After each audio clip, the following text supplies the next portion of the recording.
श्रीमद् भागवत श्रवण की जो विधि है, उस विधि में स्पष्ट लिखा है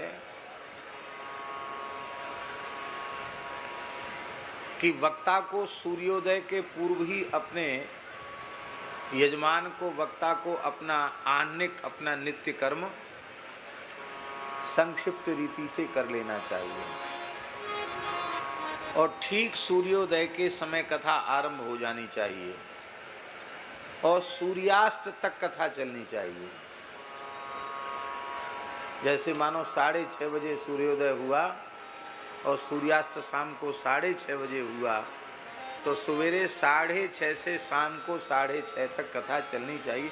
ये भागवत जी में लिखा है, हम अपने मन से नहीं बोल रहे हैं। बोले बीच में विश्राम भी है बीच में। मध्याह्ने घटिका द्वयम,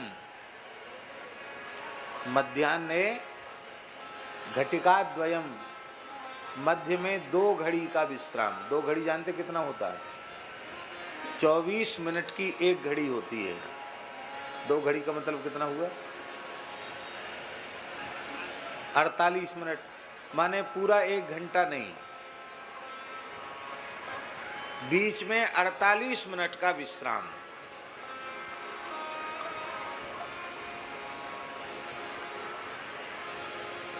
ये सप्ताह की विधि है।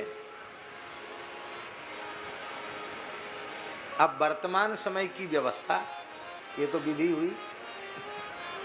वर्तमान समय की व्यवस्था क्या है कि 2 समय की कथा एक समय में हो गई।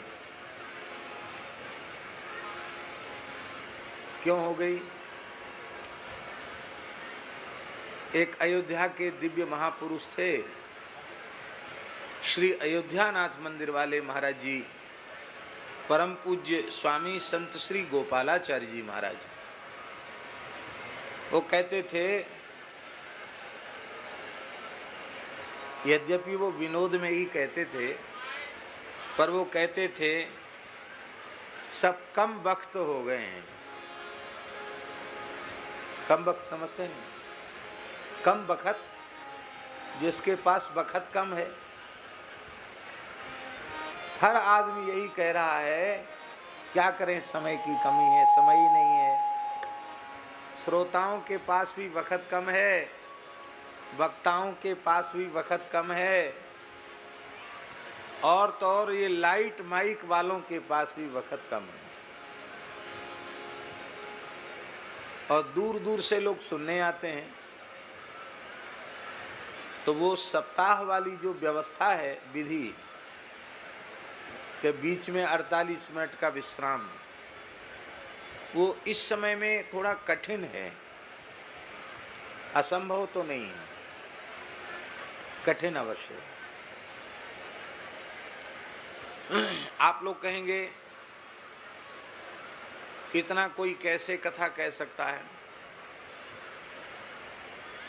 अपनी सामर्थ्य नहीं है, पर ऐसे अवसर हमारे जीवन में आए हैं कई बार।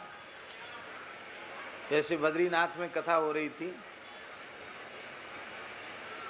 एक आसन से 10.5 घंटे बोले हम।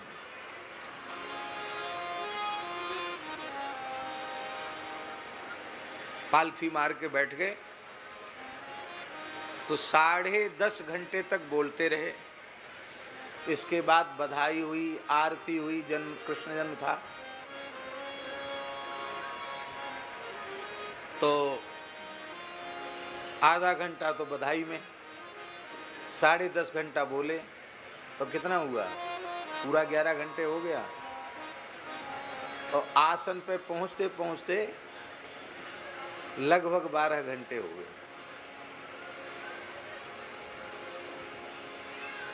आप लोग कहेंगे श्रोता तो कोई नहीं बैठा होगा। गोरीलाल कुंज वाले महाराज जी थे, वो भी उतने ही देर तक एक आसन से बैठे। और आश्चर्य की बात ये थी कि जितने श्रोता गए थे, सबके सब एक आसन से बैठे, कोई लघु शंका दीर्घ शंका भी नहीं है, कोई उठा ही नहीं। और बाद में सबने कहा कि हमारे जीवन का बड़ा चमत्कार, हम तो घंटा भर नहीं बैठ सकते, इतनी देर कैसे बैठ गए। शरीर में जब ध्यान रहता है तब सब कठिन होता है, और जब चित्त की वृत्ति भगवत चरित्र श्रवण के काल में भगवान में डूब जाती है तब कुछ भी कठिन नहीं रहता, सब सहज और सब सरल हो जाता है।